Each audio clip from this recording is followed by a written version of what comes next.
Welcome to Make Your Mark podcast, where guests share their experiences, insights, and tactics to help you accelerate your business. So building, scaling, and monetizing your business is made easier. And I will be your host, Kay Suthar. Hey guys, welcome to another episode of Make Your Mark podcast. And oh boy, am I super excited for this episode. We have Steve Sipress coming on talking about one of his programs, his signature programs for small business owners. And oh my goodness, I have been following Steve Sipress for so long. He knows so much about business, been around doing business, helping people out all over the world, and has so many golden nuggets and value to bring to every single one of us today. So please welcome to the stage, Steve Sipress. Steve, I am super excited for you to be here today. Well, thank you, Kay. I am totally excited to be here as well. And now I'm even more excited because I got to live up to that introduction. Oh, you do live up to that introduction, Steve. Who is that? I got to meet that guy. Who is that guy? Oh my goodness. Steve, you have been around in the business world for so long. You've seen so many changes. You've gone through, your own journey of ups and downs. And in fact, before we get into the nitty-gritty, I would love for you to share with the audience some of your experiences, some of the ups, some of the downs that you have experienced yourself whilst being in the business world. Oh, I have definitely had the ups and I've definitely had the downs. As anyone who owns their own business knows, that's what we bought into. That's the game we're playing, especially now I see with social media. Yes. So much of people posting, their best lives. And when it comes to business owners or entrepreneurs, that could be kind of depressing to business owners who we understand there's going to be ups and downs, but we don't see any downs pretty much on social media. Right. And so, especially, with the 3 years, at least here in the US, with the shutdowns, like there wasn't a lot of anything but social media to contact people and get with them. And all you see are the stories of the ups pretty much. Yeah. Hey, I got new clients. Hey, this is happening. Hey, that's happening. And I had a mentor years ago who has a saying, the entrepreneur is the loneliest person on earth. We really need someone we can hang out with and talk to, because when things are going fantastic, who can you tell? You can't really tell your customers. They're going to say, well, you should lower the price then if you're making all that money. Or you can't, if you tell your spouse, oh, great, I'm going on a shopping trip. Or, if you tell your suppliers, they'll raise the price, you're doing so great or whatever. And then if you're doing lousy, well, same thing. You certainly can't tell your customers. They might even leave thinking, you're not going to be around much longer. You can't tell your suppliers, they'll cut you off. Right. Can't tell your spouse, you cause all kinds of stress in the house. So we really need to hang together. And that's why I'm glad to be here with you and with your audience. And to answer your question, I found out later, I realized that my entrepreneurial education started when I was a kid, because my dad was a salesperson, which is an extremely entrepreneurial type of position when you're on commission and you got to set your own goals and your own hours and you make your own living. And then he transformed out of that when he made a lot of money in sales. And, typical story of a salesperson, the company wouldn't evolve, wouldn't listen to him, wouldn't make necessary changes. He went out on his own and bought a few different businesses and was involved in being an entrepreneur. So very early on, I saw the life of my dad. I saw the ups and downs. I saw the time off and the free schedule and the enjoyment of what he was doing and the excitement of always something new happening. But I also saw the downside, the stress, the risk, the problems that come from that inside the home, outside the home. And then my mom was a school teacher. So pretty much opposites right there. She's got a secure government job in a public school, making almost no money, but loving what she's doing. But she's always complaining about, the budget didn't pass, they're cutting our pay and their benefits and what. And my dad, on the complete opposite end of things, like, you make your own benefits, you make your own pay, you make your own hours. And so I got that combination of the entrepreneur and the teacher pretty much became me. And I've been teaching entrepreneurs and business owners how to grow their business and make money pretty much, well, I started my first business as a kid, I did a lot of entrepreneurial things, like I'm sure a lot of your listeners did, and possibly you did. I used to ride around on my bike and fish glass bottles out of garbage cans because we found out we could return those for a nickel back in the day, or maybe it was a penny. I think it was a penny. It was like a penny or 2 cents for a bigger bottle back in the day. And I'd fill up the bicycle basket with dirty bottles and we clean them and bring them in and get 30 cents. And like, man, 30 cents. Let's buy a few packs of baseball cards or whatever we wanted to do. I experienced that freedom of not having to ask for an allowance or depend on, grandma to give you the $5 on your birthday once a year. Like, you want money? Go out and get it. There's money out there. Right. Go mow a lawn, go get the glass bottles, I answer the classified ad in the back of the magazine, sell greeting cards or seeds door to door, and you can win a bicycle and all that. And I was like, that's an opportunity. Let's do it. So I was always opportunity minded, and my parents, thankfully, always encouraged me. Do what you want to do. They probably loved the fact of the independence because now they didn't have to, watch me all day or worry if I was doing it. I was always out doing something. So I had the bug early on. Yeah. But then I went to way too much school. So I always got really good grades in high school, went to a good college. Then I got really good grades in college. And my best friend from high school got a high score on the law school aptitude admissions test, whatever it's called. And I said, well, I can do that. So I took that test, and I also got a 99th percentile on it. I said, well, I guess I should go to law school now. So lesson number one for anyone out there who has kids or is thinking of going to school or graduate school, like, that's not a good reason. Okay? Not like, oh, I guess I should go. Like, go if it's really what you're really passionate about doing, which I was not. So I went to law school and wasn't excited about being a lawyer or even studying law or depriving myself of life for 3 years. Like so many other people in my class are studying all the time and trying to get into the top firm. I didn't love any of that. So I was always working and doing things and just half-assing the school and barely getting by and going to, had to go to class or had to take a test. Well, I started a hobby in my last year of law school because I said my friends we're about to break up and go our separate ways in life. Right. Friends I had in college, friends I had in law school. So I started a game that would keep us all together. And this was based on a separate game I had invented back when I was in school. I said, but in a nutshell, I came up with, and it was the start of the school year, so that started basketball season here in the US. And I said, let's all get together one day and we'll look at all the players in the NBA and we'll go around the room and we'll all pick a player and we'll all form our own teams.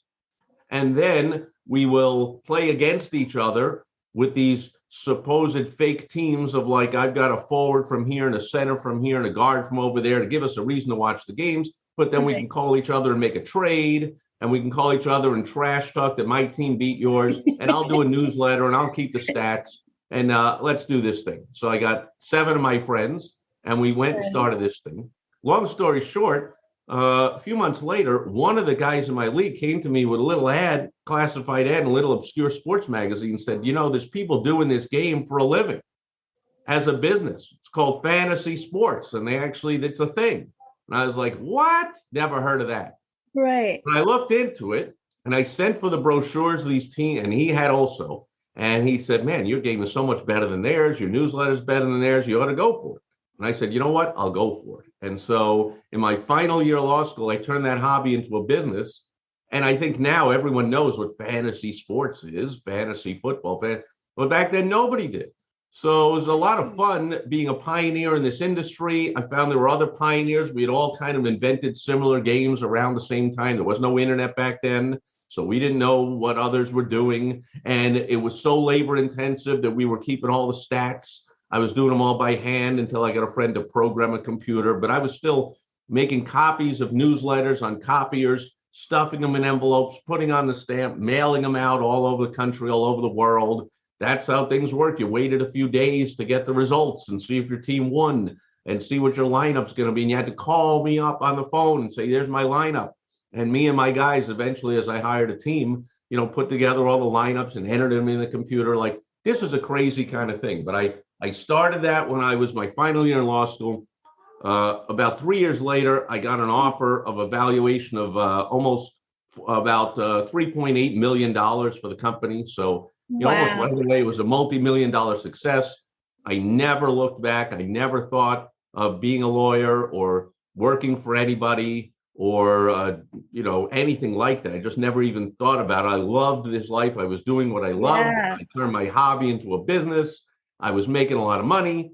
I was having a great lifestyle, and I was hooked.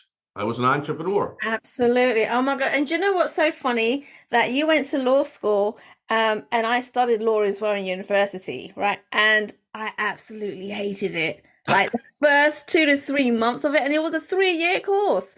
I was like, I hate this, I hate this. But can I tell you What'd you a hate about it? well, can I tell you the secret and how I applied to study law to begin with? Because again, that was not the idea Was that I it as initially dumb as had. mine? It might be worse. Oh, Right. So in the UK, like you have your high school, then you go to college, and then you go to university, right? yeah, And same so, here. yeah, okay. So I was in college and I knew I wanted to go uni, but I still hadn't figured out what the hell I wanted to do. No idea. And Steve, I literally went into the college computers, had all the courses up on the screen, closed my eyes, and whatever my finger landed on is what I applied for. That is worse. And it happened to be law and criminology. Well, see, you were an entrepreneur. You didn't even know it. That was the same as me. I didn't declare a major in college until they absolutely made me. They threatened to throw me out of the school. I was at the end of junior year. They were like, now you have to declare a major. You have to. I was like, but I don't know what I want. I don't care about it. I have no Right. particular thing I want to study. Like, Right.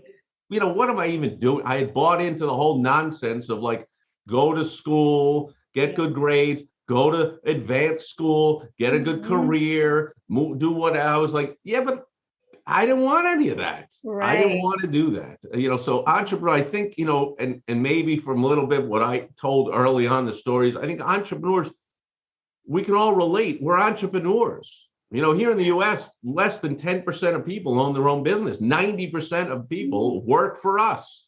They depend on us. They need Right. us. They are not Yep. willing to take the risk. They're not willing to go out there and give first.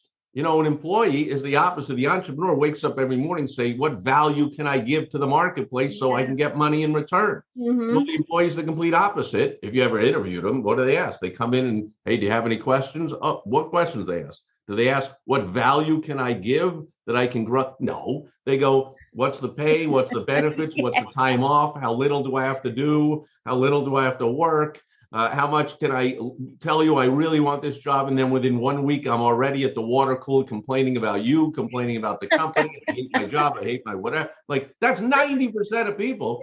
They need Yeah. us because we're the ones that have a dream, have a vision, and go do something about it. Absolutely. And we're not looking to plug into the system and the rat race and the slave mentality of, oh, tell me what to do, when to do it, tell me how much I can make. Like, we need to break out of that. So, we both did it, by realizing law wasn't the way to go. I realized that formal education wasn't for me, and yet I did go to 3 more years of law school. What the heck? Another mistake I made was saying, well, I'm not going to quit. I'm not going to quit. Don't quit. Winners don't quit. Well, that's enough. Talk about it. You want to hear a nugget? Winners quit all the time. Quitting is fantastic. Quitting is one of the smartest, best things you can do if you quit properly. Everyone quits. And I'm not just talking about quit smoking or quit drinking or quit eating junk food or something. I'm talking about quitting properly. Right. What does that mean? Entrepreneurs, opportunities come up all the time. Like, if it's not working, do you sit there and go like, well, that line, let's say I have a clothing store and, that line of menswear just not selling at all. Well, don't quit. Keep buying it and keep putting it out on the show. What are you talking about? Quit that and do something else. Yes. Okay. Testing. You always want to test. We call it, we don't call it failing. We call it testing. As an entrepreneur, we always want to test. I got a new idea. What do Yes. people think? Well, don't just ask people on social media, and by definitely don't ask, like I just said, your employees or your spouse or it. That's ask the marketplace. Just offer it, put it out there, test. If it doesn't work, you know what? You don't sell it anymore. I've hosted events. It's kind of the main thing I'm known for and what I've done. I've hosted over 600 events for business owners and Wow. entrepreneurs over the years. And I have offered to host even more than that. That just didn't happen because not enough people signed up. I said, I'm doing this event. Here it is. It's on this day. Go to the website, sign up, pay the fee, do this. I booked everything, whatever. And then, you know, not enough response. Time to quit. Not let's keep going with an event that people don't want. Let's just give the money back to the people. I'm sorry. Or you can put it towards this. I'll give you, you know, half price towards the next one of this different thing I'm doing. But you always want to be testing something new. As entrepreneurs, we can't be afraid to test. That's who we are. We're entrepreneurs. We always got to try something new. It's in our blood. It's in our DNA. We've always got to be trying something new. Absolutely. And it's so funny that you say that, because I find that that's what I was doing most of my 20s. I was like, okay, I was a hairdresser. I did sign language. Like, we have a lot in common because I had hair in my 20s. There you go. Like, did so many things because I just got bored. I was like, okay, I know how to do this. What's next? Congratulations, you're an entrepreneur. Right, but then I and everything that I did, right, was something completely different to what I did before, right? And people are always saying, you're living in a different world. Like, no one's going to hire you. You got no experience. You got no qualifications. And I'm like, watch me.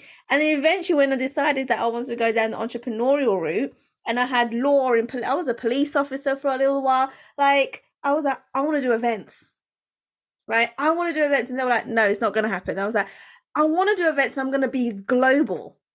Guess what? The minute I decided to quit, right, all of a sudden these opportunities came my way to start doing events. And I learned on the job, right? No experience, no qualifications, how to run events, and then became a #1 closer in a company. Good for you. That's how you do it. Right. And the thing is, people still, to this day, people are like, I don't know how you did this, but your life is like a movie. But no, your life is what you make it to be. Well, that's the 90% saying that. Successful people will never say that. Ah, interesting. Successful people will never steal your dreams. They'll celebrate them. It's the 90% that will, because misery loves company, even though they don't know they're miserable. Right. They don't want you to do what you love and to have your dreams come true and to have a fun, great lifestyle and be your own boss. They want you to oh, that'll never work. Be careful. You know, they don't say it out of it's not because they don't like you. They think that's what's best for you. They don't want you to have the risk. Right. Makes sense. It's similar to, like, you know, go to amusement park and your parents will put you on a roller coaster going upside down 100 miles an hour around the turn, way up in the air. Yeah. But they certainly won't tell you to drive like that on the road.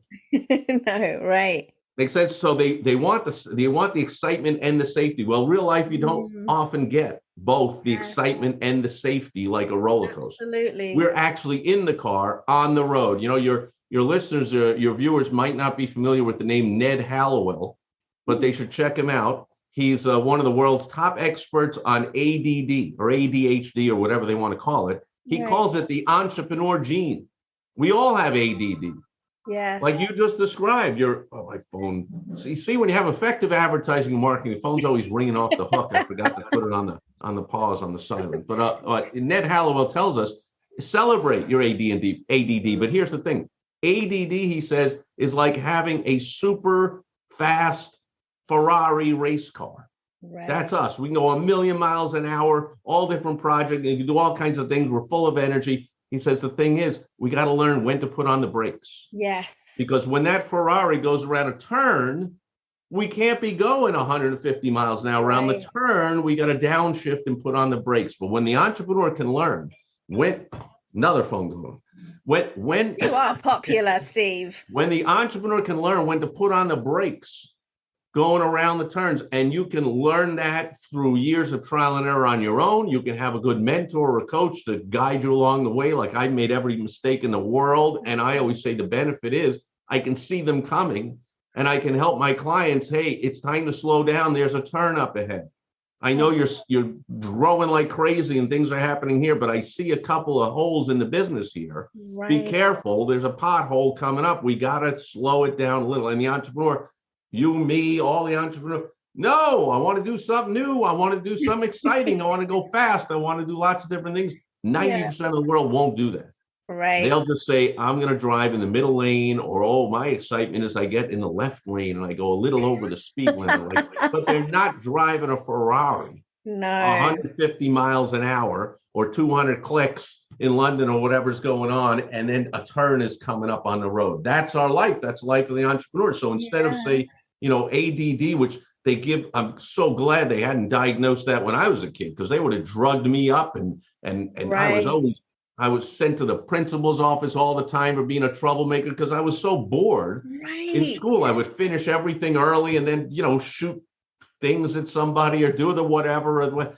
That's it. My mom was a school teacher, right? Oh, she used to, oh man, what the teacher's line, you make my life miserable. That's all I hear about. What a troublemaker you are. Now I go, yeah, but I get straight A's. So they had the back in my day as a kid. Can anyone relate to this? They had a scorecard that what do they call it? The whatever. See, I don't even remember what it's called. The school report card. The report card. Report card, right? And you would get the grades in each. Well, they had two grades. They had one for the grade, and then they had one for the attitude in my school for some reason. And so it was A's were A, B, C, D, F, and then the attitude was OSU. OSU. It was outstanding, satisfactory, unsatisfactory. So you got two grades. Well, the principal told me, and my mom told me, that I was the first student, the only student they ever had, who had straight AU on the report card. I'm like, how is that possible? How can I have an unsatisfactory attitude if I get 100 on every test? Right. Because you're a troublemaker, because you get thrown out of class every day, because you're bored out of your mind. Like, I had AU. They're like, we never heard of such a thing. But like, the teachers all can't deal with you. They get that. Wow. Congratulate. If that's you or you have kids like that, celebrate that. Don't tamp it down. Tamp it down to learn from Ned Hallowell. Know when to put the brakes on.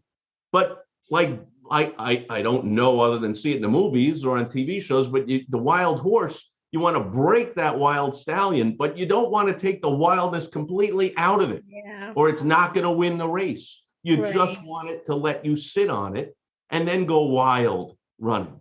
But you don't. As an entrepreneur, we don't want to be broken into completely going and saying, I give up. I'm going to be a 9-to-5 worker and make somebody else's dream come true.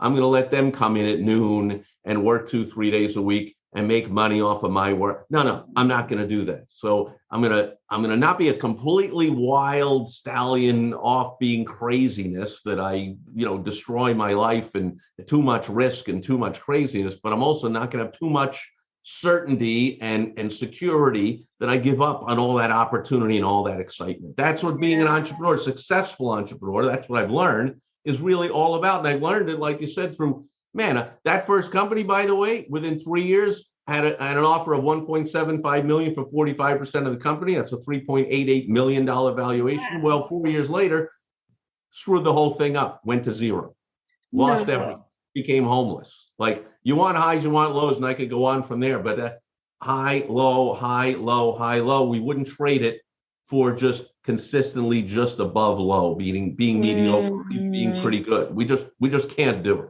Wow. Oh my goodness, Steve. Like, there's so much stuff that you've learned, which is why I know that people come to you to avoid, right, the mistakes, to actually learn from you as to what they should be doing, how they should be putting their business into place, so it saves them time and money, so they all learn from you. Now, you were telling me we've all heard the saying that it's best to learn from experience, right? Yes. But then we didn't hear the addition to that saying, which is, but it's really best to learn from others' experience. We know that intuitively. So every time I say it to anyone, the light bulbs go, they go, yeah, you're right. Like, learn from experience, but not your own, because then you do what I did. Then you go bankrupt and then you screw another one up. How about get a great mentor, someone who's been where you want to be? Absolutely. And let that person teach you and guide you and help alert you to what the pitfalls are up ahead, so you can learn from someone else's experience. Now, that's the best way to learn.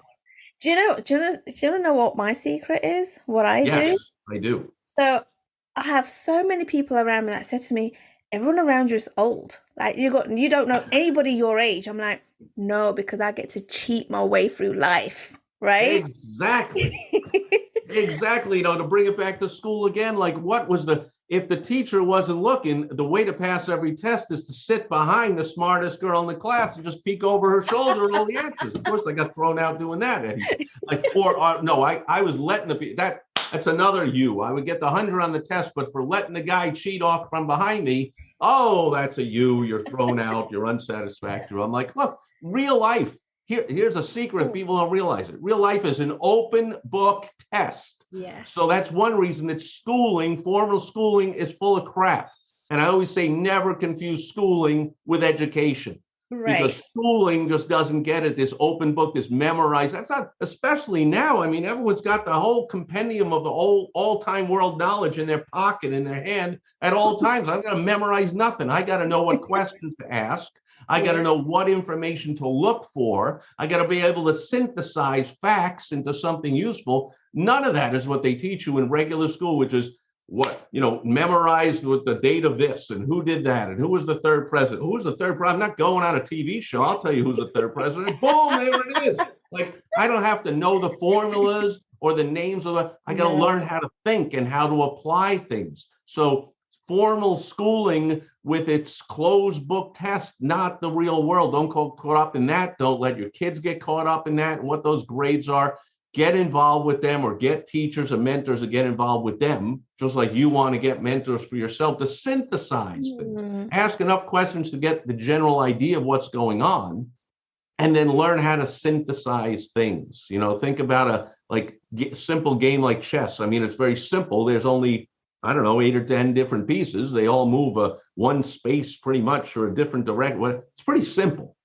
Yeah. However, that's like only the most geniuses in the world become the chess champion. It's like the most complex mishmash of what's going on. That's how being an entrepreneur is. That's actually being a human being is. It's navigating, keeping things simple enough so then you can simplify everything that you need to know, the facts, so you can then make your living by synthesizing the facts, by generating strategy from the facts. So that's why my program, the WOW Strategy Small Business Success Program, is all about keeping things very simple when it comes to advertising and marketing. That's why the word WOW, it's just 3 letters. Because I learned over the years that all of successful advertising and marketing comes down to just 3 letters, WOW. And I'll share them real quick. The first W stands for the who. That's who you would like to work with, who you want to be your customer, your patient, your member, your client, whatever it is to you. Who is that person? How do they feel about you in particular, about your industry? What do they like? What do they not like? Who is that person? That's the number one thing you got to know. And from that, you can put together the next letter in the WOW strategy, which is O, which stands for the irresistible offer that you make to them to become a customer, member, patient, client of yours, because you know what they want. You know what they don't want. You can offer it to them, and to them, that'll be they'll like, what? Were you sleeping under my bed last night where I was having a conversation? Like, that's exactly what I want and exactly what I don't want in your type of business. I'm in. And then you get to the last W, which is simply the ways that you're going to use to get your irresistible offer in front of your ideal target who. That's it. It could be all the different ways. It could be a Facebook ad, could be doing a podcast, could be going out speaking in person somewhere, it could be writing an emails, mailing a letter, a postcard. Could be any. There's thousands of ways. There's more coming up all the time. The big problem, most people start with the ways. So they put the wow word, you can spell it backwards or forward, and they start with it backwards. And they start with the ways, and they come to me and they go, Steve, I want to do Facebook ads. Help me do a Facebook ad. I'm like, whoa, hang on. Right. Who are you looking to attract? Maybe they don't want to be attracted with Facebook ads. Maybe that's not the best way to find them. Right. Yes. I want to do direct mail. Well, who are you looking to attract? Maybe you're looking to attract, you have a pizza place across the school from a high school. And you want at 3:00 in the afternoon when school breaks, you want all the kids to come running in for pizzas and hang out. Like, direct mail might not be the right way to go. Right there, you might want to do some kind of app and text messaging and advertise on TikTok. And it depends people ask me, like, what's your favorite, way to advertise? I'm like, I'm totally agnostic.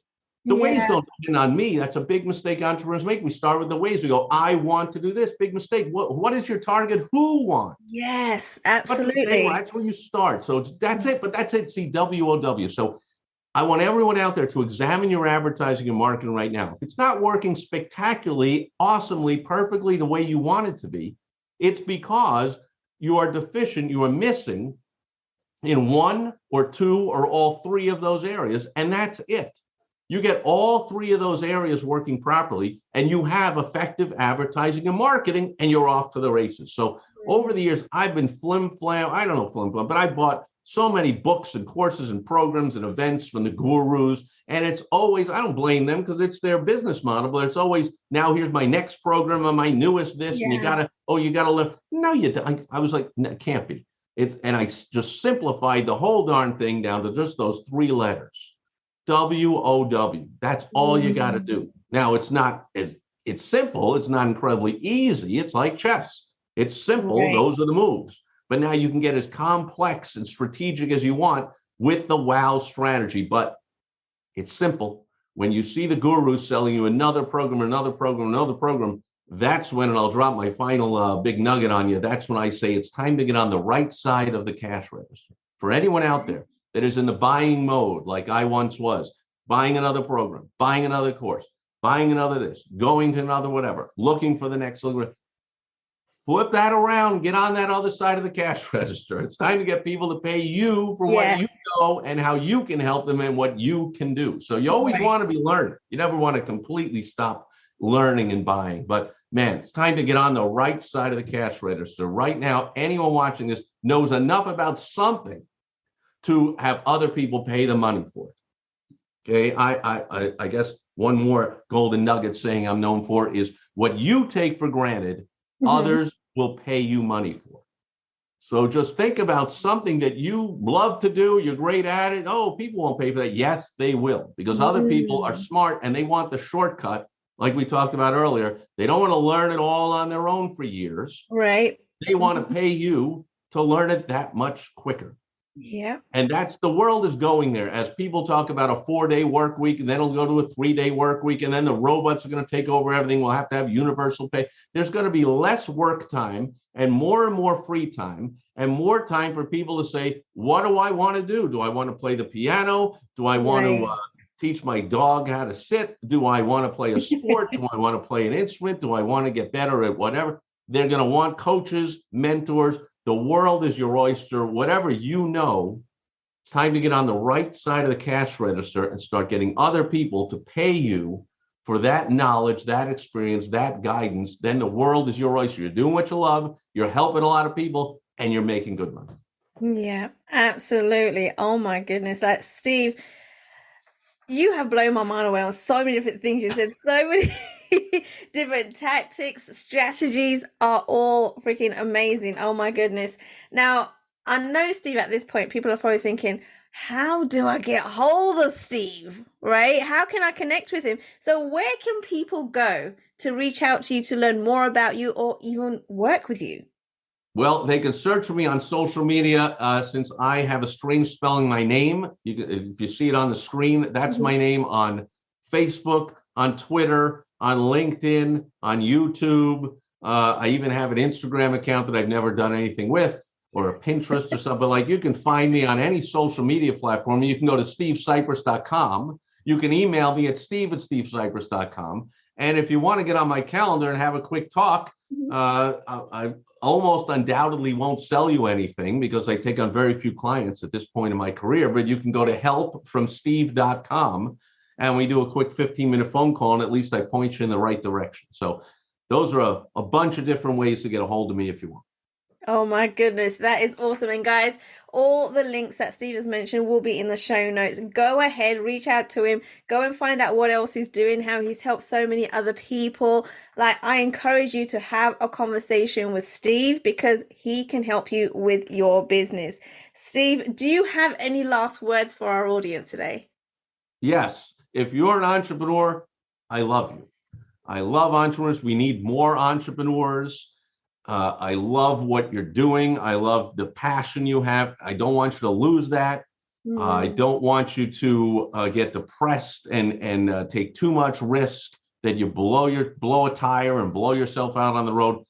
Please reach out, helpfromsteve.com. At this point in my career, that's my way of giving back. It's not a sale. It's 15 minutes, right? I'm not giving you a sales pitch. I'm not going to try and get money out of you. I want to try and help you out. Go to helpfromsteve.com. Amazing. Thank you so much, Steve. So many golden nuggets in such a short amount of time. Oh my goodness. Thanks for coming. We're just getting started. Yeah, that's right. We are. Oh my goodness. Thanks once again for coming onto the show and just being completely open and vulnerable and just saying it how it is. Thanks for listening to Make Your Mark podcast at www.makeyourmarkpodcast.com. Make sure you hit that subscribe button so you get this and every other episode that comes out. We have lots of great stuff coming, so make sure you hit subscribe so you don't miss it. And thank you in advance for all the reviews and comments. I appreciate it so much, and I look forward to serving you in next week's episode.